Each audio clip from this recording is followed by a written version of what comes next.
반갑습니다. 나무 아카데미입니다.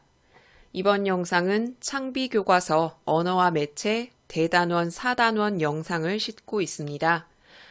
교과서에 실린 순서대로 영상이 진행될 거고요. 대단원 4단원 중에 내가 특정 단원만 지금 듣고 싶다 하시면 아래쪽에 타임 스탬프도 같이 실어뒀으니까 그 부분 클릭하셔서 들으시면 됩니다. 그럼 일단 4단원의 가장 처음에 실린 국어의 규범부터 공부해 보도록 하겠습니다. 국어의 규범은 크게 4가지로 나눌 수 있죠. 일단 한글 맞춤법. 한글 맞춤법은 띄어쓰기를 포함하고 있습니다. 그리고 두 번째로 표준어 규정. 표준어 규정 안에는 표준 발음법이 같이 실려 있고요. 그 다음에 외래어 표기법, 국어의 로마자 표기법이 있습니다. 이 4가지 국어의 규범에 대해서 공부해 보게 되는 단원이구나 생각하시면 되겠죠. 그럼 일단 어떤 유형이 많이 출제됐는지 출제 유형 베스트 점검하겠습니다. 일단 표준어 규정 중에 이중 모음의 표준 발음을 묻는 문제가 가장 많이 출제됐습니다. 이건 표준발음법 제5항에 실려 있거든요. 자, 이것과 관련된 규칙을 아래쪽에 간단히 여기 실어뒀으니까 일단 정지 버튼 누르시고 눈으로 한번 훑어주세요. 이건 나중에 본문 공부할 때 한 번 더 언급하도록 하겠습니다. 두 번째로 교과서에 실린 예시 단어, 이건 당연히 많이 출제가 되는 거죠. 이 단어를 바탕으로 한글 맞춤법 혹은 표준어 규정에 적절한 단어인지 묻는 문제가 출제됐습니다. 교과서에 보면 한글 맞춤법에 따라서 작은 어머니를 붙여 써야 되고 미끌어가 아니라 미끌어로 써야 되고 이런 규정이 있죠. 이게 한글 맞춤법 규정이었고 또 표준어 규정에 따라 복수 표준어가 이렇게 실려 있거든요. 이것에 관련해서 묻는 문제도 많이 출제가 됐습니다. 그리고 세 번째로 외래어 표기법과 로마자 표기법 이 2가지 문제는 거의 90% 보기에 규정을 제시하고 그 보기 규정을 바탕으로 1, 2, 3, 4, 5번에 실린 이 단어들이 적절한지 판단해 보는 문제가 출제됐습니다. 외래어 표기법 제1장 표기의 원칙 이건 외래어 표기법 문제에서 거의 필수로 제시가 되고요. 그리고 로마자 표기법에 관해서 조심하셔야 될 거 많이 틀리는 것만 이렇게 아래쪽에 실어뒀습니다. 물론 국어의 규범 4가지 모두 고루 출제되었지만 이렇게 특히 많이 출제된 유형 이렇구나 라고 알고 계시면 되겠죠. 자, 그러면 우리 본문 공부해 보도록 합시다. 가장 먼저 한글 맞춤법이 소개됩니다.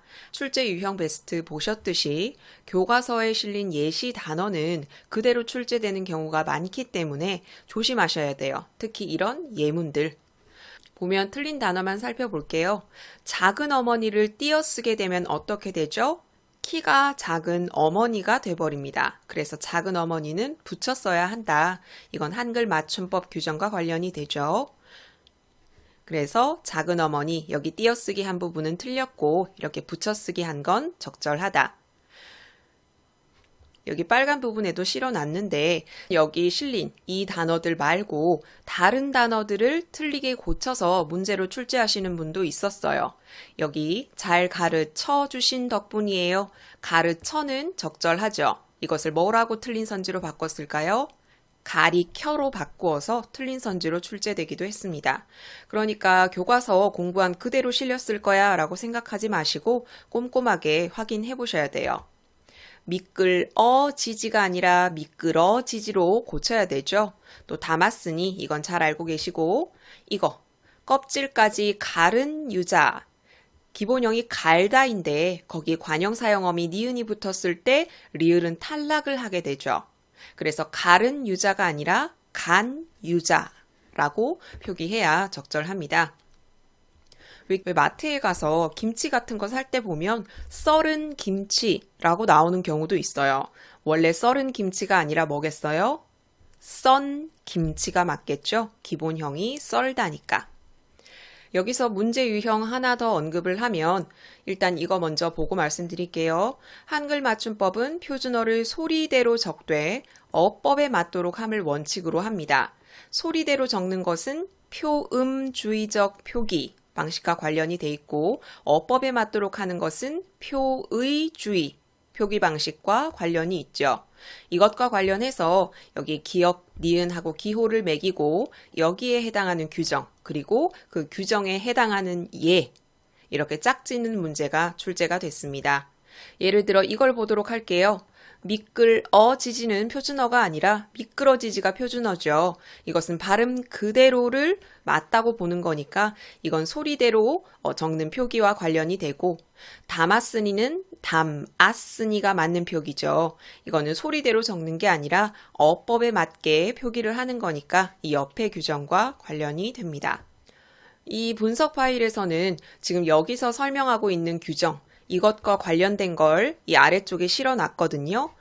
방금 읽어봤던 것처럼 한글 맞춤법 제1항 그리고 제15항과 관련이 있습니다.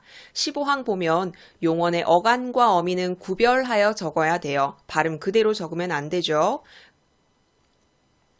그런데 앞말의 본뜻에서 멀어진 것은 구별하여 적는 것이 아니라 이렇게 소리 나는 대로 적는다. 이거는 한글 맞춤법 규정에 실려있는 예시 단어를 그대로 옮긴 거기 때문에 이 부분 숙지하고 있는 것이 좋습니다. 아래쪽에 어간이나 어미의 형태가 바뀐 경우, 바뀐 대로 표기하는 경우, 표음주의적 표기 방식이죠. 이것과 관련된 규정도 아래쪽에 실어놨습니다. 여기 보이시죠? 어간과 어미가 원칙에서 벗어나면 벗어나는 대로 적는다. 그 벗어나는 유형이 이렇게 다양합니다. 리을이 줄 때, 시옷이 줄어들 때, 히읗이 줄어들 때, 우나 의가 줄어들 때, 디귿이 리을로 바뀌는 경우, 기타 이 여러 가지 경우가 있고 여기 있는 예시를 활용해서 문제를 내기 때문에 이 관련 규정들 꼼꼼히 확인하시는 게 좋겠죠. 아래쪽에서는 접사와 결합하는 예입니다. 이건 문제에 단골로 나오는 부분이죠. 동사 어간 막에다가 전미사 에가 결합했어요. 막 에라고 적는 게 아니라 막에 라고 소리대로 적습니다. 왜 원형을 밝혀 적지 않았을까? 뒤에 설명이 나오죠. 이나 이외의 모음으로 시작되는 전미사일 경우에는 원형을 밝혀 적지 않는다. 지금 여기 설명은 한글 맞춤법 20항과 관련돼 있어요. 이렇게 어간의 접사가 결합하는 것과 관련된 규정, 한글 맞춤법 제19항, 제20항 여기 실어뒀습니다. 모의고사 문제 열심히 공부하신 분들은 이거 눈에 익으실 거예요. 각각의 규정에 해당하는 예가 무엇인지 묻는 문제가 많았거든요. 예를 들어 19항의 경우 이나 음이 붙어서 명사로 된 것, 이나 희가 붙어서 부사로 된 것은 원형을 밝혀 적는다. 이것에 해당하는 규정 여기 나오고 이것에 해당하는 규정 여기 뒤에 나오거든요. 이 각각의 예를 연결짓는 것 20항도 마찬가지입니다. 여기 특히 이 마지막 이 예시 단어는 자주 나오는 예시 단어니까 정지 버튼 누르시고 꼼꼼하게 공부하세요. 그 다음 마지막에 쪽지에 관한 내용이 나오죠. 작은 어머니 이런 것들은 우리 앞에 살펴봤으니까 굳이 다시 읽진 않을게요. 이렇게 한글 맞춤법 간단히 교과서에 실려 있는데 항상 이 규정과 같이 공부하시는 게 좋아요. 그 다음은 표준어 규정입니다. 표준어는 무엇을 표준어라고 하느냐? 교양 있는 사람들이 두루 쓰는 현대 서울말을 원칙으로 한다라고 규정하고 있습니다. 표준어 규정 아래쪽에 보면 신만이와 어떤 학생이 대화하는 부분이 나오죠. 여기 이런 지역 방언을 쓴 경우 혹은 이렇게 은어를 쓰는 경우 이런 지역 방언과 은어는 표준어가 될 수 없다라고 설명하고 있고요. 표준어는 왜 지정했느냐? 많은 사람이 의사소통을 원활하게 할 수 있게 하기 위해서라고 표준어 사정의 목적을 이야기하고 있습니다. 그리고 복수 표준어 예로 들고 있죠. 만날, 맨날, 복사뼈, 복숭아뼈, 자장면, 짜장면, 예쁘다, 이쁘다 모두 복수 표준어입니다. 특히 이 이쁘다를 표준어가 아니다 라고 설명하는 틀린 선지가 자주 출제됐으니까 조심하셔야 합니다. 그리고 뒷부분에는 표준어를 정할 때 서울로 지역을 특정한 건 서울 방언이 다른 지역 방언보다 우월해서는 아니다 라고 설명하고 있죠. 또 표준어는 표준 발음법이 포함되어 있습니다. 그래서 여기 표준 발음법에 관해 언급을 하고 있는데 출제 유형 베스트 가장 많이 나온 문제가 바로 표준 발음법 제5항 이중 모음과 관련된 문제입니다. 그러니까 여기 아래쪽에 이 관련 규정, 여기 이 부분이랑 관련이 되죠. 별표 크게 치시고 나 이거 확실히 공부해야겠구나 라고 생각하셔야 돼요. 볼까요? 일단 이중 모음은 이중 모음으로 발음하는 게 원칙입니다. 다만 하고 다만 네 가지가 나오는데 이 다만 규정을 열심히 공부하셔야죠. 용언의 활용형에 나오는 쩌는 이중 모음으로 발음하는 것이 아니라 단모음으로 처로 발음해야 합니다.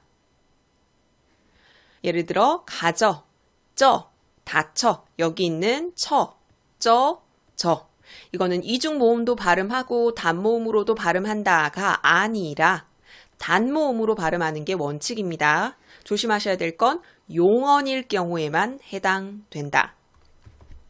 다만 례 이외의 예는 에로도 발음한다. 무엇으로도 발음한다는 건 일단 이것은 이중 모음으로 발음하는 게 원칙이다 라는 거죠. 례 이외라고 했으니까 예와 례는 무조건 예로 발음해야 된다. 이 이외의 단어는 단모음으로도 발음할 수 있다. 예를 들어 계집은 이중 모음으로도 발음할 수 있고 단모음으로도 발음할 수 있다. 그 다음 다만 3과 다만 4는 의 발음에 관한 설명이죠. 의 발음은 시험에 단골로 출제되기 때문에 확실히 알고 계시는 게 좋죠. 일단 자음으로 시작하는 의는 의로 발음해서는 안 돼요. 이로 발음해야만 합니다. 자음을 첫소리로 가지는 의는 이로. 그 다음은 모음을 첫소리로 가진다는 것. 모음을 첫소리로 가졌다는 건 초성에 이응이 쓰였다는 겁니다. 초성의 이응은 소리값이 없기 때문에 여기 보이는 모음, 의로 시작했다라고 볼 수 있죠. 모음으로 시작하는 의는 일단 무조건 의로 발음하는 게 원칙입니다. 이걸 항상 기본으로 깔아두시고 단어의 첫 음절 이외에 쓰인 의는 이로 발음할 수 있고 또 단어의 첫 음절 이외에 쓰였는데 조사의는 에로 발음할 수 있습니다. 주의 보이시죠? 첫 음절 아니기 때문에 의로 발음하는 게 원칙이고 이로도 발음할 수 있습니다. 또 이런 것들, 연음되는 것들 헷갈리지 마세요. 일단 의로 발음하는 게 원칙이기 때문에 비읍을 이렇게 연음시켜서 협의, 이게 원칙 발음이고요. 또 협의의 의는 조사가 아니죠. 그래서 이로 발음하는 것도 허용합니다. 비읍을 연음시켜서 협의로 발음할 수도 있겠죠. 이렇게 방금 살펴본 표준발음법 제5항은 문제에 빈출되니까 여러 번 보시고 예문도 같이 연결시켜 놓으세요. 그 다음 겹받침 발음도 아주 자주 출제됩니다. 특히 시험에 출제되기 좋은 게 리을 비읍과 리을 기역입니다. 일단 리을 비읍 대표로 널따를 들 수 있죠. 다만 밥다의 밥은 자음 앞에서 리을이 아닌 비읍으로 발음합니다. 밥다, 밥소, 밥지, 밟는, 밥게, 밥고. 리을 비읍은 리을이 원칙이지만 밥다의 경우 비읍으로 발음한다. 그리고 널따도 리을이 원칙이긴 한데 보시다시피 넙죽하다와 넙둥글다 이 두 단어는 비읍으로 발음한다. 그리고 리을 기역 볼게요. 리을 기역은 여러분들이 리을로 많이 발음하는데 기역 발음이 원칙입니다. 예를 들어 늙다, 늘다가 아니라 뭐라고 발음해야 돼요? 늙다로 발음을 해야 됩니다. 다만 용언의 어간 발음 리을 기역은 기역 앞에서 기역으로 발음하면 기역이 너무 부딪히잖아요. 그래서 기역의 앞에서는 기역으로 발음하는 것이 아니라 리을로 발음합니다. 맑게, 묽고, 얽거나. 여기 이거 용언의 어간이라는 거 조심하세요. 이걸 잘못 착각을 해서 자 이렇게 닭과가 있어요. 기역이 오면 기억이 오면 안 된다 그랬어. 그래서 달과 이렇게 생각하는 학생들이 있어요. 닭은 용언이 아니잖아요. 체언입니다. 용언의 어간마름에 해당하는 경우라는 거 조심하셔야 됩니다. 그 다음은 외래어 표기법입니다. 여러분 교과서에는 이렇게 줄글로 설명을 하고 있는데 출제 유형 베스트에 외래어 표기법 제1장 표기의 원칙 1항부터 5항까지를 이렇게 정리해 두었죠. 아마 여러분 담당 선생님도 보충 자료를 통해서 이걸 나눠 주셨을 거예요. 여러분은 교과서를 보면서 이 1항에 해당하는 예시 단어가 무엇이 있는지, 2항에는 무엇이 해당을 하는지 이런 걸 정리해 두는 게 좋습니다. 외래어 표기법은 이 표기의 원칙을 이렇게 보기에 제시하고 기호를 매기고 각각에 해당하는 예가 적절하냐 이걸 묻는 문제가 가장 많으니까요. 교과서 단어는 일단 기본적으로 숙지를 하셔야겠죠. 재즈가 아니라 재즈, 커피숍 받침이 피읍이 아니라 비읍인 이유, 밴드가 아니라 밴드인 이유, 여기 티읕 받침, 화일이 아니라 파일인 이유 이런 것들을 아까 살펴봤던 그 외래어 표기법 제1장 표기의 원칙의 1항부터 5항과 연결지어 보셔야 됩니다. 일단 찬찬히 보면 가장 먼저 설명하고 있는 건 제1항입니다. 우리말에 없는 이런 발음을 표기하기 위해서 새로운 의문을 만들지 않는다는 거죠. 그냥 현용 24개 자모만으로 적는다. 그리고 이 발음에 대응하는 건 피읍으로 적고 이 발음에 대응하는 건 비읍으로 적는다.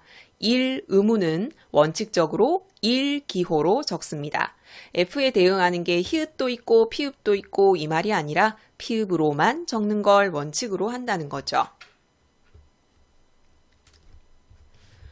그리고 제3항 받침에는 기역, 니은, 리을, 미음, 비읍, 시옷, 이응 이것만 쓴다. 커피숍의 받침을 피읍으로 쓰지 못하는 이유는 외래어 표기법 표기의 원칙 제3항 때문입니다.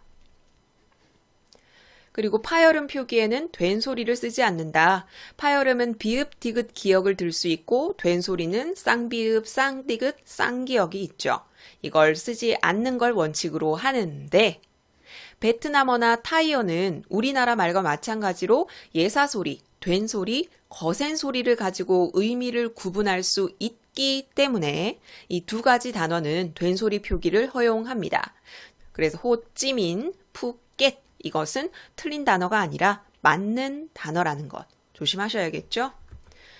그리고 마지막 5항과 관련됩니다. 오래전에 들어와서 이미 널리 쓰이고 있는 건 굳이 바르게 바꾸어서 낯설게 바꾸지 않는다라는 거죠. 레이디오가 맞는 표기지만 라디오로 너무 오래 썼다. 또 캐머러가 맞는 발음이지만 카메라를 오래 썼다. 모델도 마찬가지죠. 이렇게 각각의 예문을 정리해서 공부해 두시는 게 좋습니다.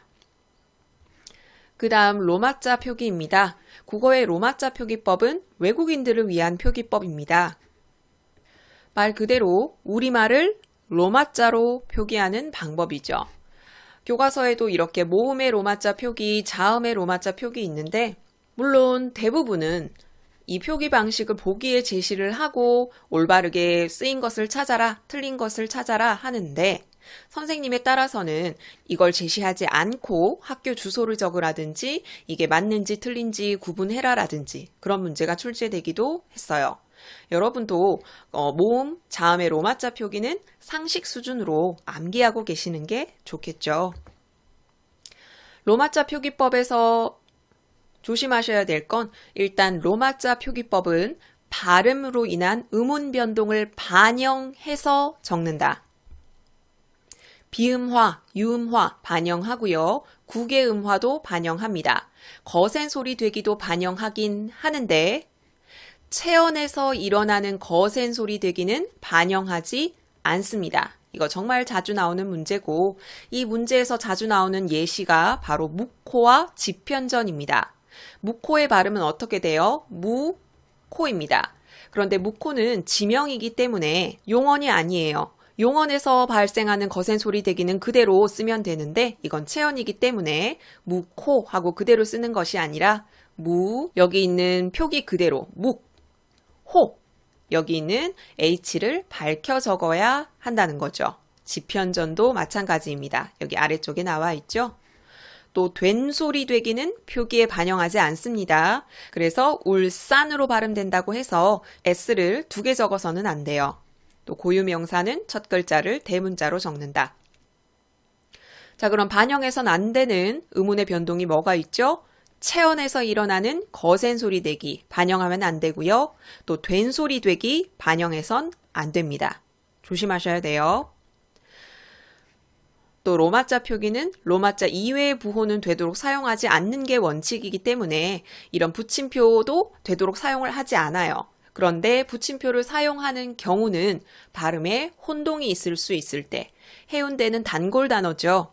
이 해운대를 HA에서 끊어 읽으면 하은대로 읽을 수 있습니다.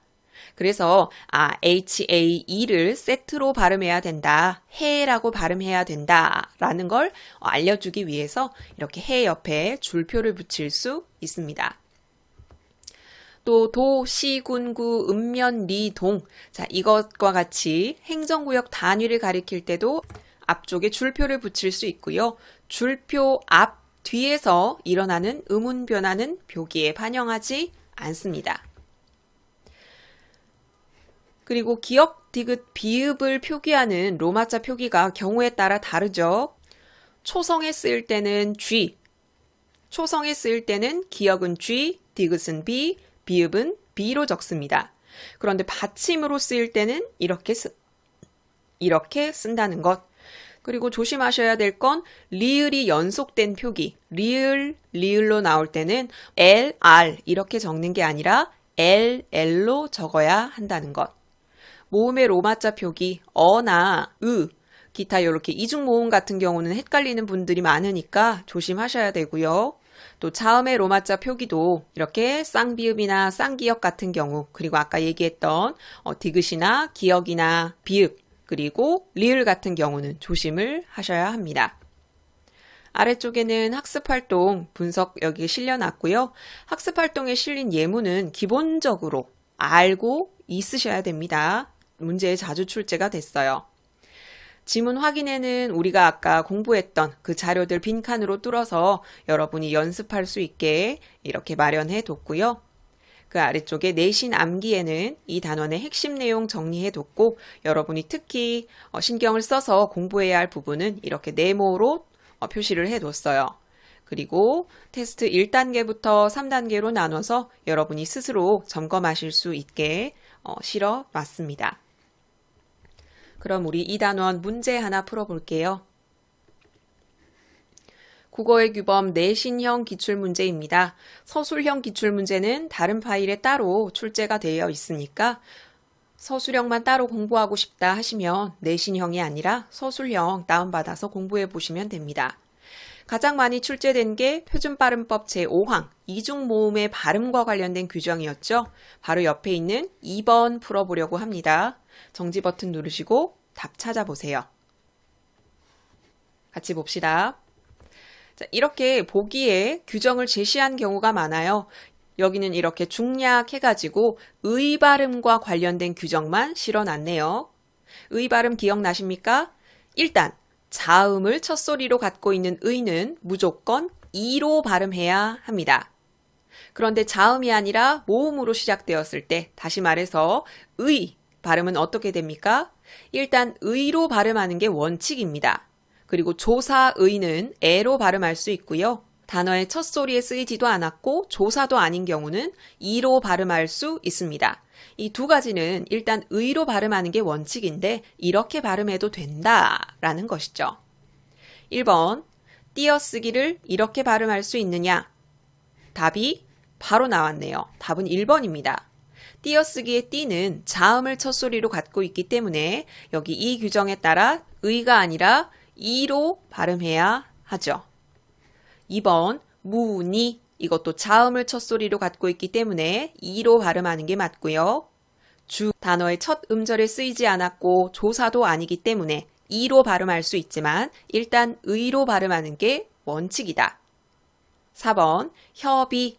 일단 의로 발음하는 게 원칙이기 때문에 비읍을 그대로 연음시켜서 V로 발음할 수도 있고, 조사도 아니고 첫 음절에 쓰이지도 않았기 때문에 이로 발음할 수도 있죠. 그래서 B로 발음해도 된다. 민주주의의 의는 심심하면 나오는 구절이죠. 일단 바꾼 단어부터 볼게요. 모음으로 시작하는 의는 일단 의로 발음하는 게 원칙입니다. 의는 다 맞아요. 그런데 여기 두 번째 쓰인 의는 조사죠. 조사는 에로 발음할 수 있어요. 또 여기 맨 마지막에 쓰인 의는 첫 음절에 쓰이지도 않았고 조사도 아니죠. 그래서 이로 발음할 수 있습니다. 2번에서 5번까지 모두 맞고요. 그래서 틀린 답은 1번. 이렇게 이중모음과 관련된 문제가 가장 많이 출제됐고, 그 다음 교과서에 실린 예문을 활용해서 한글 맞춤법이나 표준어 규정에 맞는 단어, 뒷부분 유형별로 이렇게 묶어놨으니까 지문 꼼꼼하게 공부해 보시고 문제를 통해서 점검해 보시길 바랍니다. 그럼 4-1단원의 첫 번째 국어의 규범 해설 영상 마무리하도록 하겠습니다. 다음 공부하실 단원은 4-1단원의 두 번째 국어 생활의 성찰입니다. 앞 단원에서 국어의 규범 공부하셨기 때문에 그걸 바탕으로 우리 국어 생활이 어떤지, 이런 모습은 왜 올바르지 않은지, 어떤 태도가 바람직한지 이것에 관해 공부해보는 단원입니다. 일단 출제 유형 베스트 살펴볼게요. 이 단원에서는 바람직하지 못한 국어 생활과 관련된 문제가 가장 많이 출제됐습니다. 그 중에 이 단원에는 줄임말과 신조어에 대해서 언급을 많이 하고 있거든요. 이 줄임말과 신조어의 장점은 무엇이고 단점이 무엇인지 이것에 관한 문제가 가장 많이 출제됐습니다. 여기 장단점은 나중에 교과서 지문 부분 공부하면서 같이 살펴봅시다. 그리고 두 번째로는 이 단원의 핵심 내용이라고 할 수 있죠. 그럼 올바른 국어 생활을 위해서는 어떤 자세가 바람직한가? 바람직한 자세를 묻는 문제가 출제됐습니다. 거의 도덕교과서 수준으로 난도가 낮게 나왔으니까 그다지 어렵지는 않을 거예요. 그럼 지문 부분 공부할게요. 우리는 다른 사람과 수많은 대화를 나누며 살아간다. 사회적 상호작용으로서의 의사소통을 하고 있죠. 대화 상대와 잘 소통하려면 자기 국어 생활이 어떠한지를 성찰해 볼 필요가 있다.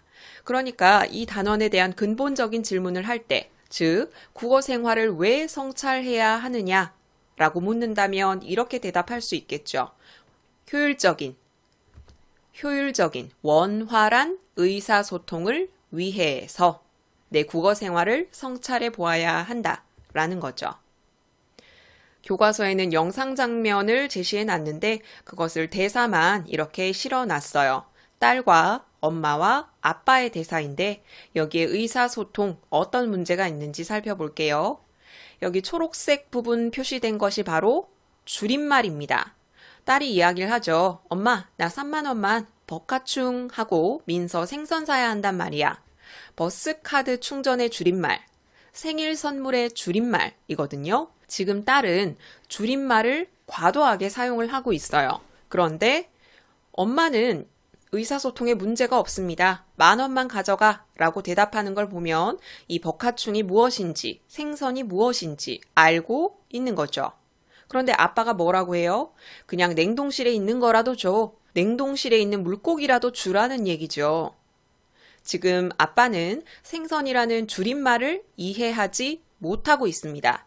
즉, 딸이 줄임말을 무분별하게 사용해서 의사소통에 장애가 일어났다 라고 볼 수 있죠.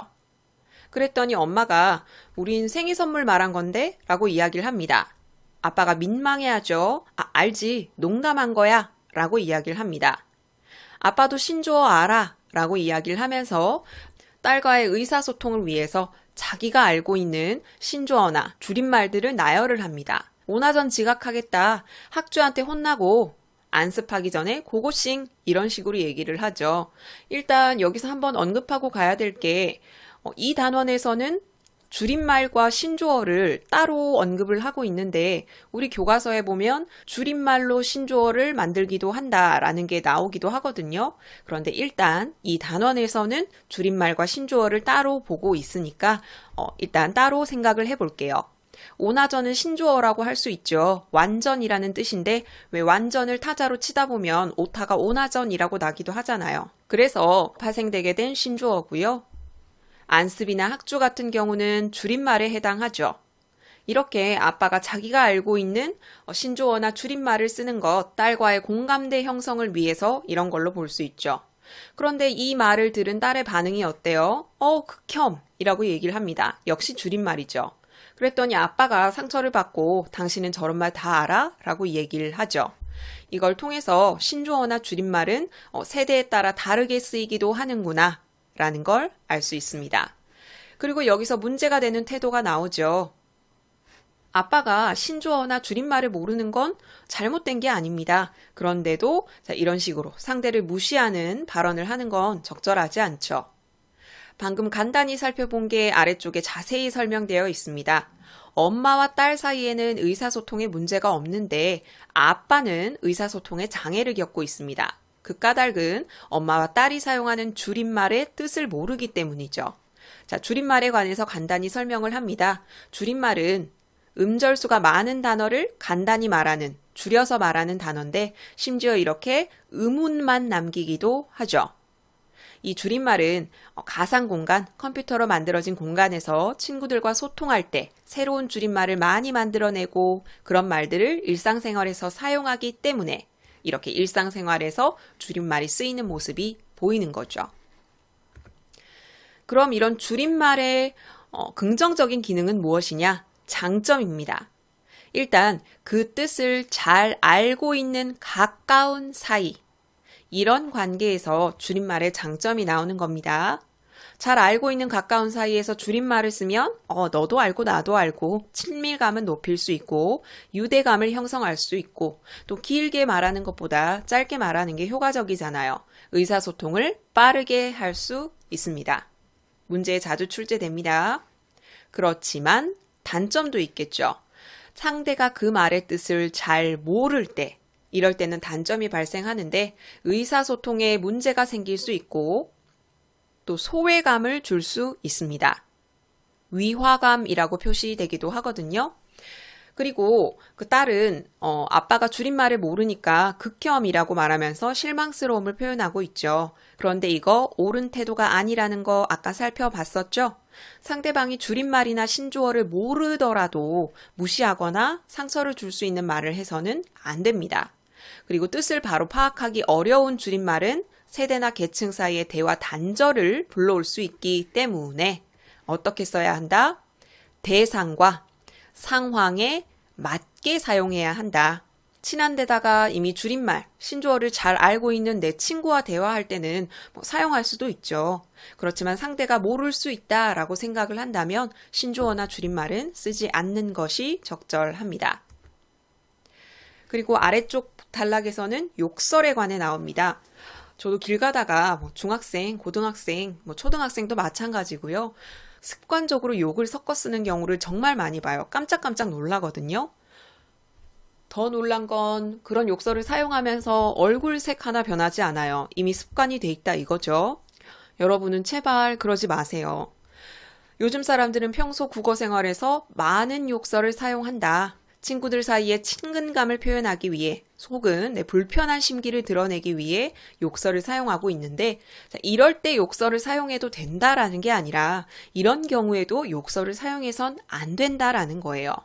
대상과 상황을 고려하지 않는 말, 무심코 내뱉는 욕설, 비난, 무시하는 말 이런 것들을 모두 써서는 안 되는 말입니다. 그럼 바람직한 태도는 뭐예요? 상대방의 장점을 칭찬하고 상대방의 감정에 공감하는 말을 많이 해야겠죠. 고등학교 때까지 욕을 달고 다니는 친구들도 대학 가고 군대 다녀오고 취업하고 하면은 자연스럽게 욕을 안 쓰는 경우가 많아요. 그게 뭐겠어요? 깨달은 거죠. 철이 든 거예요. 내 말이 내 인격이구나. 제발 여러분 막 욕을 막 달고 다녀서 저 학생 인격은 저 정도구나 이런 평가를 받지 않도록 조심하세요. 습관적으로 욕을 쓰면 써서는 안 되는 상황에서도 무심결에 나오게 되거든요. 조심, 또 조심하도록 하세요. 여러분 입 더럽히지 마세요. 아래쪽 학습 활동입니다. 줄임말과 신조어를 점검해보는 활동이 있죠. 여기서는 문제가 되는 상황으로 볼 수 없는 것은 이런 식의 문제에서 유행하는 줄임말이나 신조어를 잘 알고 있다. 이거 문제되는 거예요? 아니면 문제되지 않는 거예요? 잘 알고 있는 건 문제될 게 없죠. 문제되는 상황은 그 줄임말이나 신조어를 알맞지 않게 사용할 때 그게 문제가 되는 거죠. 아래쪽에 그 예시가 제시되어 있고요.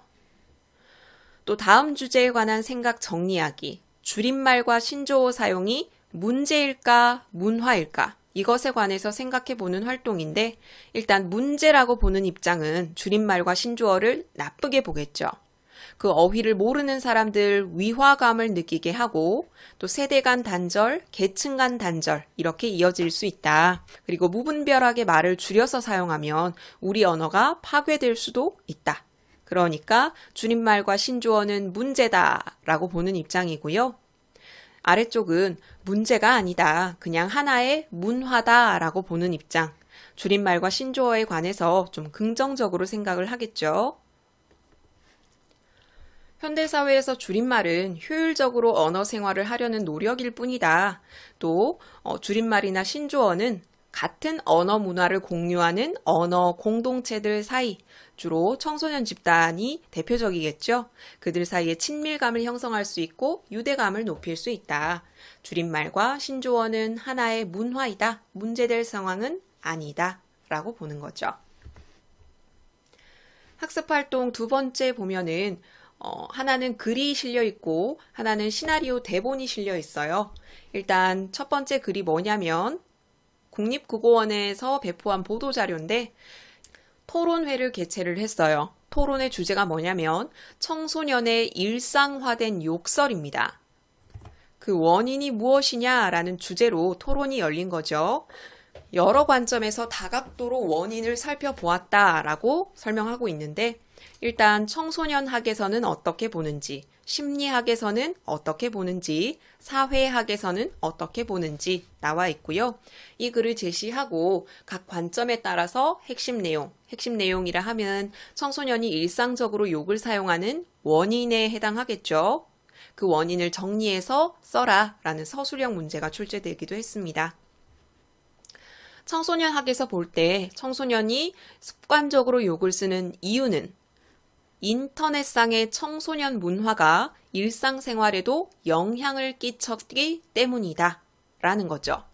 그러니까 욕설은 인터넷상에서 주로 쓰였는데 이것이 실제 생활에 영향을 끼쳐서 청소년들이 실제 생활을 하면서 일상적으로 욕을 사용한다 라는 거죠. 심리학에서는 어떻게 보냐면요. 또래 간 응집력을 높이고 친근감을 표현하기 위해서 욕을 사용한다 라는 거죠.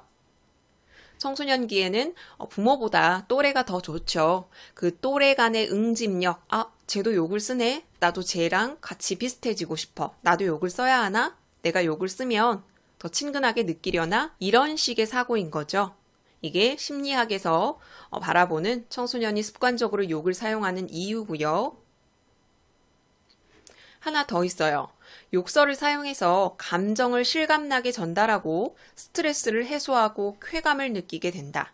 이것이 심리학의 관점에서 청소년들이 일상적으로 욕을 사용하는 이유 두 번째인 거죠. 그럼 사회학에서는 어떻게 보느냐? 학생들은 스트레스를 많이 받는다. 학교에서 받는 긴장감, 스트레스 이것이 청소년의 욕설 사용을 부추기는 원인이다. 그러면 욕설을 사용하지 않게 하려면 어떻게 해야겠어요? 그 원인을 줄여야겠죠. 욕설 사용을 촉진하는 원인들을 감소시키는 게 해결 방법이다 라고 설명하고 있습니다. 이렇게 각 분야별로 청소년들이 일상적으로 욕설을 사용하는 원인을 살펴봤는데 아래쪽에 또 다른 이유가 있습니다. 일부 청소년들이 욕설 사용을 주도하는 이유, 이것도 청소년들이 욕을 사용하는 이유에 해당하죠. 관심받고 인정받고자 하는 욕구, 이것 때문에 욕을 더 많이 심하게 사용한다. 뭐 딱히 내세울 게 없으니까 말을 세게 하는 거예요. 더 거칠게. 심한 욕을 하면 다른 학생들이 나를 좀 이렇게 봐주는 것 같다. 관심을 주는 것 같다. 나를 좀 센 사람으로 인정해 주는 것 같다. 라고 삐뚤게 생각을 하는 거죠. 여러분이 그렇게 보아서도 안 되고 그렇게 행동해서도 안 되겠죠. 그냥 없어 보일 뿐이에요. 자, 욕설 사용의 원인 아래쪽에 정리를 하고 있죠. 인터넷상의 문화가 실제 생활에도 영향을 끼치면서 욕설이 유입되었다. 혹은 친근감을 표현하기 위해, 혹은 감정이나 상황을 실감나게 전달하기 위해, 혹은 스트레스를 해소하기 위해. 아래쪽에 시나리오 상황을 보면 역시나 잘못된 언어 생활이 나와 있습니다. 여기서 잘못된 언어 생활을 보이는 사람이 바로 혜란이죠. 유진이가 세면대를 청소하고 있는데 젖은 신문지를 붙이고 있습니다. 유진이는 유진이 나름대로 생각이 있어서 신문지를 활용해서 닦으려 하는 거예요. 그런데 혜란이는 이해를 하지 못하는 거죠. 아니, 세면대를 닦으랬는데 왜 신문지를 붙이고 있는가? 그러면 올바른 말하기는 뭐예요? 유진아, 너 지금 왜 젖은 신문지를 거기 붙이는 거야? 라고 질문을 해야 하는데, 너 지금 이게 뭐 하자는 거냐? 공격적으로 이야기를 하고 있죠. 여기서부터 혜란이의 말하기는 잘못됐습니다. 유진이가 어리둥절하게 보죠. 다짜고짜 이런 식으로 얘기를 하니까요. 신문지를 또 마구 뜯어요. 걸레도 많은데 이게 뭐야? 잉크 때문에 더 더러워졌잖아. 묻지도 않고 일단 화를 냅니다. 유진이는 자기가 청소를 하는 방식에 대해서 이야기를 하려고 합니다. 그런데 말을 끊어버리죠. 집에 가라고 이야기를 하면서 너 때문에 우리가 힘들다. 좀 조용히 집에 좀 가라. 쭈그러져 있든가. 공격적인 말을 하고 있죠. 혜란이의 말하기는 총체적으로 다 잘못됐어요. 유진이의 말을 끝까지 듣지도 않았고요. 유진이의 상황을 이해하려 하지도 않았고 묻지도 않았고 자기 말만 하고 있죠. 아래쪽에 유진이의 기분이 어떨지 짐작해보자. 혜란이의 말이 폭력적인 까닭을 생각해보자. 이런 활동이 있거든요. 일단 유진이는 자기 나름대로 청소를 하려고 했는데 혜란이가 자기를 무시하는 말하기를 했기 때문에 자기가 존중받지 못한다, 무시를 당한다 라고 느꼈겠죠. 혜란이의 말이 폭력적인 까닭, 유진이의 말을 들어보지도 않아요. 일방적으로 자기 생각을 이야기했고요. 또 유진이를 무시하는 공격적인 말을 했기 때문이죠. 아래쪽에 청소년 언어 문화를 발전시킬 수 있는 실천 강령 만들기라는 활동이 있는데 여기 이 실천 강령 이 내용들이 올바른 말하기 태도를 묻는 문제의 선지로 활용이 됐으니까 이 아래쪽과 마찬가지로 묶어서 한번 눈으로 읽어봐 주세요. 내용은 그다지 어렵지 않습니다. 여기까지 지문 같이 공부했거든요. 지문 확인에서는 지금까지 우리가 공부했던 그 내용들 빈칸으로 뚫어서 여러분이 스스로 점검해 볼 수 있게 해뒀고요. 내신 암기는 이 단원의 핵심 내용입니다. 핵심 내용들 이렇게 정리해 놓고 특히나 중요한 부분 이렇게 네모를 쳐뒀어요. 그리고 테스트 1단계에서 3단계로 나누어서 이렇게 빈칸을 늘려가면서 여러분이 점검해 보실 수 있게 마련해 뒀습니다. 그럼 4-1단원의 두 번째 국어생활의 성찰 문제 하나 풀어볼게요. 내신형 기출문제입니다. 뒤쪽에 서술형 기출문제도 같이 실려 있거든요. 줄임말과 신조어의 장단점에 관한 문제 많이 출제됐다고 말씀드렸죠? 그래서 그 중에 1번 한번 같이 풀어봅시다. 줄임말과 신조어에 대한 설명으로 적절하지 않은 걸 찾으셔야 됩니다. 정지 버튼 누르시고 답 찾아보세요. 같이 봅시다. 1번, 새로 귀화한 외래어는 신조어에 해당한다. 자, 교과서 지문에 그대로 있는 말이거든요. 신조어에는 새로 생긴 말 혹은 새로 귀화한 외래어 이렇게 설명을 하고 있어요. 그래서 새로 만든 말만 신조어에 해당하는 게 아니라 새로 귀화한 외래어도 신조어에 해당한다는 거 알아두셔야겠죠. 2번, 몇 개의 의문만으로 줄여 의사소통하기도 한다. 교과서에 보면 오케이를 예로 들고 있죠. 오케이를 이렇게 이응, 키읔, 오키 이렇게 줄여서 의문만으로도 표시를 하기도 하기 때문에 2번도 적절합니다. 3번 줄임말은 단어를 줄여서 만든 말을 말한다. 줄임말의 정의에 해당하고요. 4번 청소년들은 가상 공간에서 줄임말을 많이 만들어낸다. 자, 줄임말을 일상생활에서 많이 쓰게 된 이유로 뭐라고 언급했었죠? 가상 공간에서 친구들과 소통하면서 만들어낸 줄임말을 일상생활에서도 쓰기 때문에 지금 이렇게 줄임말이 퍼지게 되었다라고 얘기를 하고 있죠. 그러니까 4번도 적절한 설명. 답은 5번인데 어디가 틀렸는지 살펴봅시다. 뜻을 잘 모르는 이들과 쉽게 친해질 수 있는 계기를 만들 수 있다. 줄임말과 신조어는 사이가 가깝고 이것을 잘 아는 사람 사이에 쓰면 친밀감을 더할 수 있다라고 했지만 이것의 뜻을 잘 모르는 사람에게 사용할 경우 의사소통에 장애가 발생할 수 있다라고 공부했었죠. 그래서 5번은 적절하지 않습니다. 자, 이렇게 줄임말과 신조어에 관한 문제가 가장 많이 출제됐고 뒷부분에 기타 유형도 실려 있기 때문에 지문 공부하시고 문제를 통해서 점검해 보시길 바랍니다. 그럼 4-1단원의 두 번째 국어생활의 성찰 해설 영상 마무리하겠습니다. 다음 공부하실 단원은 4-2단원 매체와 삶입니다. 이 매체와 삶 안에 두 가지 소단원이 같이 실려 있거든요. 아무래도 언어와 매체 가장 마지막 단원이다 보니까 기출문제가 적기 때문에 이렇게 소단원 두 개를 같이 실어놨습니다. 4-2단원에 가장 많이 출제된 유형, 출제 유형 베스트 보도록 할게요. 일단 누리소통망의 특성을 묻는 문제가 많이 출제됐습니다. 아래쪽의 내용은 지금부터 배울 내용을 정리해 둔 거기 때문에 여러분이 정지 버튼 누르시고 미리 한번 읽어보시는 게 좋죠. 두 번째로는 그럼 바람직한 매체 언어 생활은 어떤 생활이냐? 이것에 관해서 묻는 문제가 출제됐죠. 이 앞단원에 국어 생활의 성찰이 있었고 지금 4-2단원의 첫 번째 소단원 제목이 매체 언어 생활의 성찰이거든요. 국어 생활을 성찰해 봤듯이 매체 언어 생활도 한번 돌아보자 라는 그런 의미로 마련된 단원입니다. 자, 그럼 일단 첫 번째 소단원 매체 언어의 성찰에 대해서 살펴보도록 합시다. 일단 매체 언어를 왜 성찰해야 되느냐 이것에 대해서 첫 번째 문단에서 설명을 하고 있습니다. 매체의 사용이 일반화된 현대 사회, 여기에서 매체 언어, 이 매체 언어에 대해서 지금 언어와 매체 교과서 공부하면서 계속 언급하고 있는데 확실히 한 번 더 알아보면 매체 언어란 다양한 매체에 사용되는 언어, 그러니까 우리가 알고 있는 전통적인 개념의 언어와 구분하기 위해서 매체 언어라고 이야기를 하는 거죠.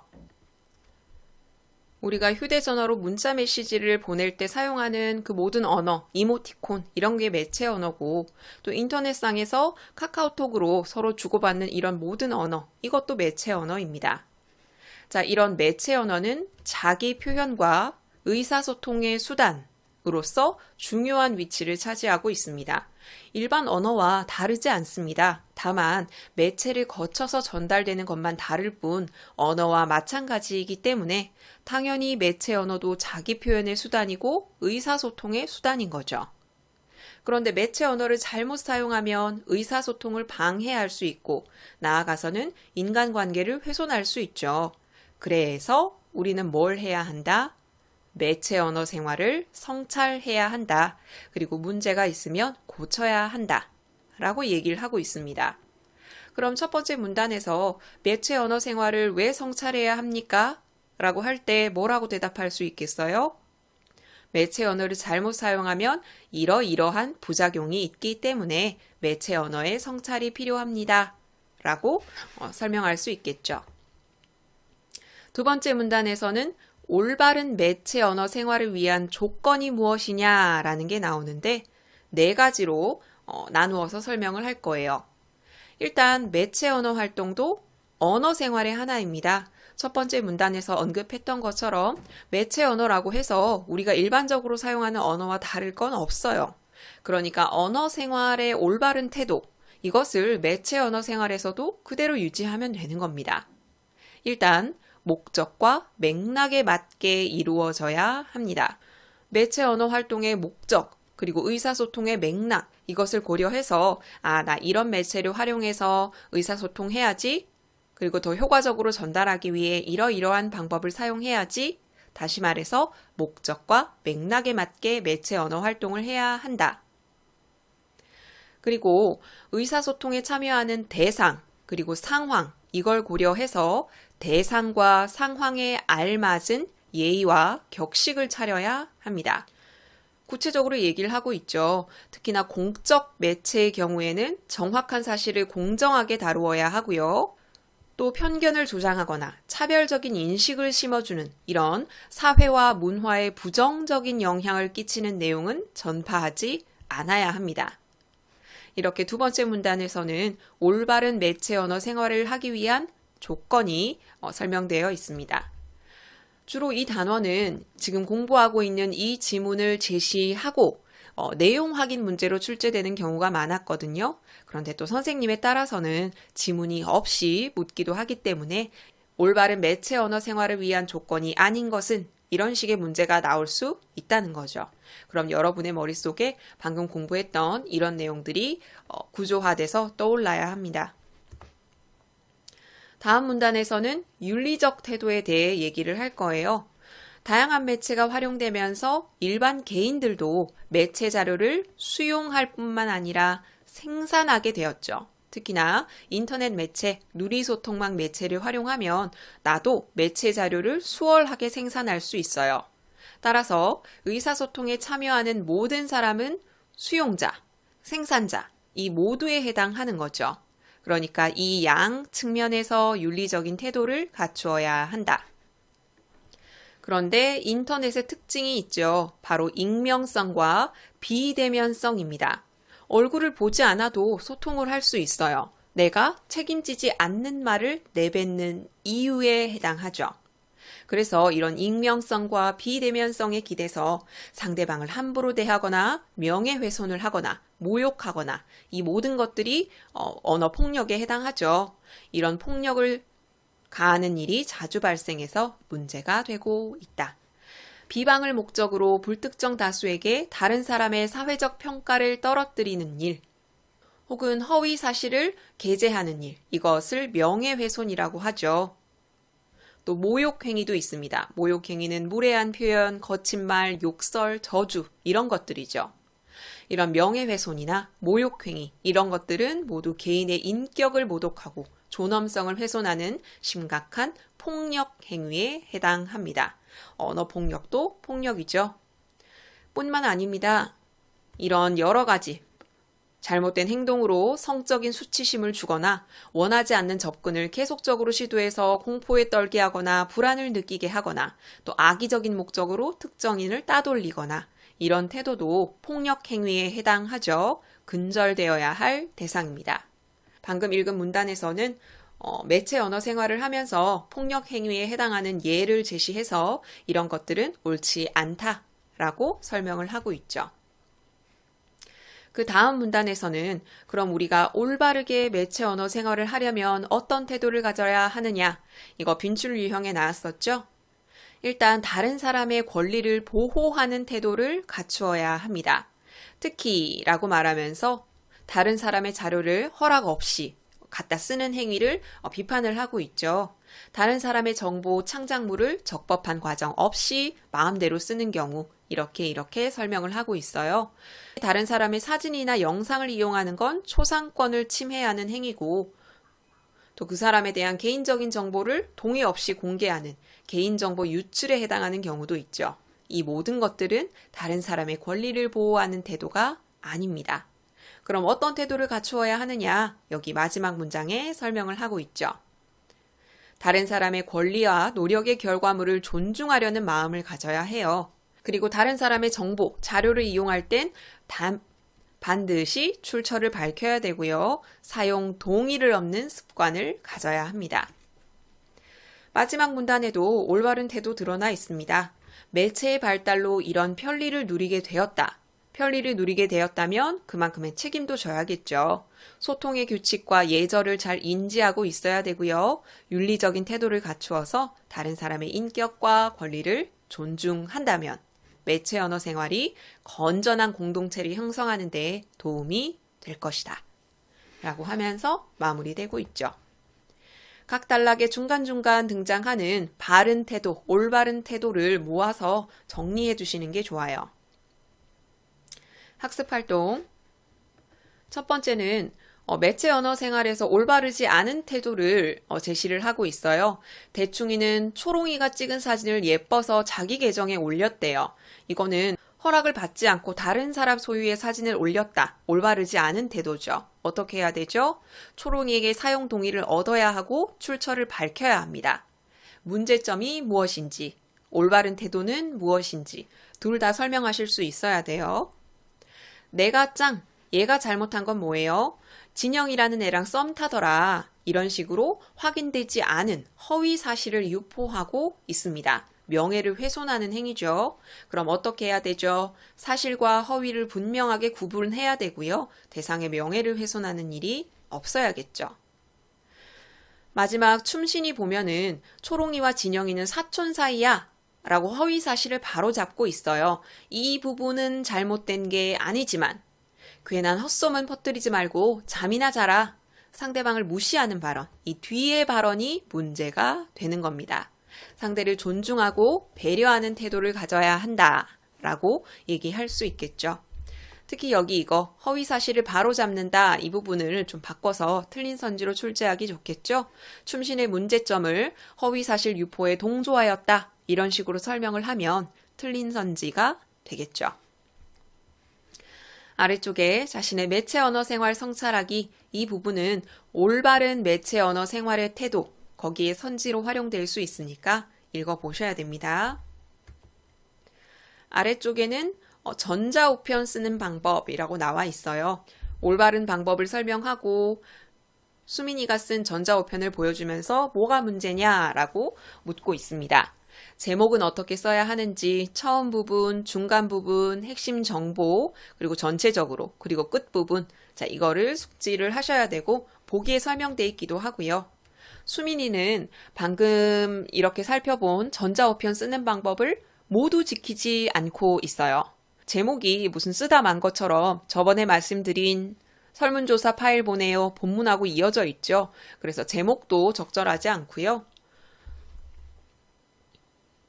내용을 보면 다짜고짜 시작을 해요. 처음 부분에 밝혀야 할 이런 요소, 중간 부분에 핵심 내용을 전달했다고 볼 수도 없고요. 핵심 정보를 효과적으로 표현하는 이런 표현 방식도 쓰이지 않았고요. 수신자와의 관계, 삼촌한테 보내는 거죠. 그런데 예의에 어긋나는 표현이 되게 많거든요. 그래서 상대를 고려한 표현이라고 볼 수 없어요. 끝부분의 요소도 드러나 있지 않기 때문에 수민이가 보낸 이 전자우편은 총체적으로 문제가 있다. 적절성 평가 아래쪽에 실려 있거든요. 실제 시험에서는 몇 개를 선생님께서 바꾸시고 이 전자우편을 평가해라 라는 문제가 출제되기도 했습니다. 학습활동 세 번째는 뉴스 영상을 보고 토론 논제 만들기. 여기서 보면은 여기 뉴스 한 장면에 함부로 눌렀다간 명예훼손이라는 내용이 있고요. 스위스 취리 지방법원에서 이런 판결을 내렸습니다. 좋아요 라고 내가 누른 글, 사실 여부를 증명하지 못하고 해당 내용이 전파되기 때문에 많은 사람이 접근할 수 있다. 즉, 좋아요를 누르는 것만으로도 다른 사람에게 영향을 미칠 수 있다라는 거죠. 그냥 나는 무심결에 눌렸는데 책임 없어요 라는 게 아니라 좋아요를 누른 행위에도 책임을 질 수 있다라는 거죠. 여기서 이끌어낼 수 있는 논제가 뭐였어요? 누리소통망 SNS에서 좋아요를 누른 것만으로도 명예훼손이 될 수 있다라는 걸 알 수 있죠. 여기 조그만한 글씨에 함부로 눌렀다간 명예훼손이라는 말이 있기 때문입니다. 자, 그럼 두 번째 매체 언어의 발전 단원 보도록 할게요. 이 단원에서는 매체를 중심으로 어떻게 발전을 해왔는지, 매체가 어떤 영향을 끼쳤는지에 대해서 설명하고 있는데요. 이 단원의 핵심이라고 하면 누리소통망의 기능, 그리고 집단 지성의 개념과 단점, 1인 미디어의 특성, 이렇게 세 가지로 볼 수 있어요. 이 세 가지를 공부하는 게 마지막 단원의 목적이구나 라고 생각하셔야 돼요. 첫 번째 문단에서는 기술의 발전에 따라 새롭게 매체가 등장했다. 새로운 시대를 맞고 있다. 그러한 매체 문화가 어떻냐면 쌍방향 소통을 전제로 하고 누구나 매체 문화를 만들고 공유하는 주체가 될 수 있고, 다시 말해서 일반 개인들도 폭넓게 의사소통하면서 여론을 형성할 수 있게 되었다라고 설명을 하고 있습니다. 두 번째 문단부터는 이제 누리소통망의 기능에 대해서 설명을 할 거예요. 그런데 갑자기 제스민 혁명이 나오죠. 제스민 혁명이라는 이런 역사적 사실을 언급한 이유가 뭐냐면 제스민 혁명에서 누리소통망이 무슨 기능을 했느냐, 이것을 공부하기 위해 실어 놓은 거예요. 물론 여러분은 기본적으로 제스민 혁명이 뭘 뜻하는지, 어떤 영향을 미쳤는지 이런 것들을 알고 있어야 되지만 이걸 공부하는 이유가 누리소통망의 기능을 공부하기 위해서라는 것 확실히 알아두세요. 우리나라의 모습과 비슷하죠. 2010년에 독재 정권에 저항해서 튀니지 전역에서 일어난 민주화 혁명, 이게 제스민 혁명입니다. 어떤 청년이 분신 자살을 하죠. 분신 자살을 한 이유는 정부 정책의 부당함에 항의하기 위해서입니다. 물론 그 전까지 정부에 대한 어떤 불만, 이런 것들이 국민들 사이에 쌓여 있었겠죠. 그런데 이 어느 청년의 분신 자살로 인해서 그게 도화선이 돼서 국민들이 불타오르는 계기가 된 겁니다. 튀니지의 대통령은 무력으로 권력을 장악했고요. 대통령이 장기 집권을 하고 있습니다. 우리나라의 한 대통령이 떠오르죠. 집권 중에 부정부패, 실업률은 높고 물가는 치솟고 국민들의 불만이 쌓일 대로 쌓였어요. 그런데 어떤 청년이 죽자 국민들이 폭발을 한 거죠. 반정부 시위가 일어났고 대통령이 부랴부랴 무마 정책을 내놨어요. 나 이렇게 할게 라고 얘기했지만 국민들은 이미 화날 대로 화났죠. 그래서 대통령은 도망가게 됩니다. 이 혁명은 주변 국가에도 영향을 미쳐서 민주화 운동이 확산됐다. 이 단락에서는 제스민 혁명에 관해서 설명을 하고 있어요. 그런데 진짜 핵심은 다음 단락에 나오죠. 이러한 운동이 일어날 수 있었던 결정적인 원인이 바로 누리소통망입니다. 이 튀니지 정부는 국민들이 들고 일어나는 걸 막기 위해서 일단 언론 통제 정책을 폈어요. 정부에 대해 반감을 표하는 그런 언론은 차단을 한 거죠. 그런데 이런 탄압을 피해서 누리소통망을 통해서 청년의 이야기가 퍼져나갔고 그게 혁명으로 이어진 거죠. 그래서 제스민 혁명을 SNS 혁명이라고 부르기도 합니다. 자, 그럼 제일 중요한 거 공부할게요. 제스민 혁명을 통해서 알 수 있는 누리소통망의 기능이 무엇이냐? 첫째, 여론을 형성하는 장을 마련할 수 있습니다. 그리고 기존의 언론이 재구실을 하지 못하면 언론의 역할을 대신할 수도 있습니다. 이게 바로 제스민 혁명을 통해 알아본 누리소통망의 긍정적인 기능입니다. 두 번째 공부하셔야 될 건 집단지성입니다. 집단지성의 개념부터 아셔야겠죠.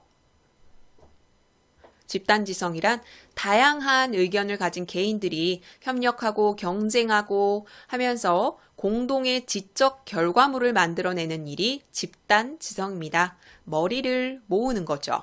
여러 사람의 머리를 모으는 거기 때문에 여러 번 확인 가능하고 수정 가능하고 검증 가능하겠죠. 그래서 집단지성을 활용하면 합리적인 의사결정에 도달할 가능성이 크죠. 자, 철학자의 말을 인용하고 있습니다. 모든 것을 다 아는 사람은 없지만 누구나 어떤 무엇인가를 알고 있긴 있어요. 그러니까 완전한 지식은 인류에 퍼져 있다. 그 사람들이 머리를 모으면 완전한 지식을 찾을 수도 있다. 이것은 집단지성의 긍정적인 기능을 강조하는 말이죠. 이런 집단지성이 표현된 예로 사용자 참여형 온라인 백과사전을 들 수 있습니다. 여러분 학습 활동에 보면 우리말 셈에 해당하거든요. 여러분 네이버에서 국어사전 검색해서 네이버 국어사전에 들어가서 단어를 검색하면 그 검색한 단어에 나오기만 하면 모두 표준어라고 알고 있는 사람이 많아요. 그런데 검색해서 나왔다고 모두 표준어가 아니고요. 그 아래쪽에 출처를 살펴보셔야 돼요. 표준국어 대사전이라고 설명돼 있을 수도 있고 우리말샘이라고 돼 있을 수도 있거든요. 그 우리말샘이 바로 이것에 해당합니다. 백과사전은 아니지만 참여형 국어사전인 거죠. 현재는 표준국어 대사전과 우리말샘에 실린 그 단어 뜻을 공식적인 단어 뜻으로 인정을 하고 있죠. 이 사전은 누구나 참여할 수 있습니다. 아까 살펴본 것처럼 집단지성이 펼쳐진 예에 해당하죠. 그런데 단점이 있습니다. 바로 집단사고입니다. 집단지성의 순기능을 너무 믿는 거예요. 집단지성이 최고야 라고 할 경우 이런 현상이 발생하는데 집단사고란 건 일치된 생각과 결론에 도달하려는 집단에서 일어나는 비합리적인 사고방식. 그러니까 다수의 의견이 무조건 옳다. 이런 식으로 의견을 펼치기 때문에 소수의 의견이 묵살될 수 있는 거죠. 집단지성이 지나치면, 집단지성의 순기능을 너무 맹신하면 집단사고라는 이런 부작용이 있을 수도 있다. 그 다음에서 여러분이 공부하셔야 될 건 바로 1인 미디어입니다. 1인 미디어의 특성을 알고 있으셔야 돼요. 1인 미디어의 가장 대표적인 건 유튜브라고 볼 수 있죠. 1인 미디어의 특성은 다음 문단에 설명되어 있죠. 소재가 다양하다. 생산자와 수용자의 친밀감을 높여줄 수 있는 쌍방향 통신이다. 접근성이 편리하다. 전달력이 빠르다. 대중의 소통 욕구를 충족할 수 있다. 참여적이고 개방적인 매체 환경을 구현한다. 그 뒷부분은 단점이죠. 장단점 모두 특성으로 볼 수 있죠. 왜곡된 정보가 무분별하게 생산 유통될 수 있고 상업적이거나 비윤리적인 목적으로 선정적이고 자극적인 내용을 여과 없이 제공할 수도 있다. 1인 미디어의 특성입니다. 문제에 자주 출제됐으니까 숙지하셔야 합니다. 그 다음은 건전한 매체 문화를 형성하기 위해 이러이러한 능력을 키워야 한다라고 설명을 하고 있죠. 모두 이건 여러분이 읽어보시는 것으로도 충분히 답을 찾으실 수 있어요. 아래쪽에는 서로 존재조차 모르고 있다가 누리소통망을 통해서 만나게 된 쌍둥이 이야기, 그리고 아이스버킷 챌린지에 관한 이야기가 나오는데 이 두 가지를 실어 놓은 이유가 뭐라고요? 누리소통망의 역할, 영향을 아는 게 목적입니다. 아래쪽에 표에 정리해뒀죠. 꼭 알고 있으셔야 되고 또 그 다음은 우리말샘에 관한 겁니다. 이것은 집단지성의 한 사례에 해당하는 거죠. 그 다음에 세 번째 학습활동에서는 1인 미디어에 관해서 설명을 하고 있습니다. 이 1인 미디어의 내용, 그리고 매체의 역할, 여기 조심해야겠죠? 느낀 점, 중간의 부분 정지 버튼 누르시고 한번 읽어보셔야 되고요. 아래쪽에는 미래에 등장할 매체를 상상해보고 변화될 사회 모습, 유의사항을 알아보자라는 건데 여기에 대해선 크게 문제가 출제되진 않았지만 그래도 한번 읽어보시는 게 좋겠죠. 이 대단원 끝부분의 창의융합 놀이터에서는 올바른 인터넷 언어생활, 특히 댓글, 선플에 집중하고 있거든요. 이것에 대한 활동들 나와 있고 기존의 노래를 활용해서 선플을 달자, 착한 댓글을 달자 라는 이런 가사 변형이 나와 있기도 합니다. 이렇게 4-2단원 공부했고요. 아래쪽에 지문 확인에서는 방금 공부했던 내용들을 빈칸으로 뚫어서 여러분이 점검할 수 있게 해뒀고 그 아래쪽에 내신 암기에서는 이렇게 핵심 내용 실어놨어요. 이 네모친 부분은 특히나 중요한 부분. 이 부분 점검할 수 있게 1단계에서 3단계로 나누어서 역시나 스스로 점검할 수 있게 마련해 뒀습니다. 그럼 2단원 문제 풀어보도록 합시다.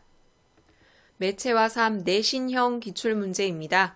이렇게 지문을 제시하고 내용 확인의 형식으로 출제되는 문제가 많았는데 그 중에 1번 풀어보도록 할게요. 여기 지문이랑 같이 보기 위해서 1번 문제를 메모장에 옮겨왔어요.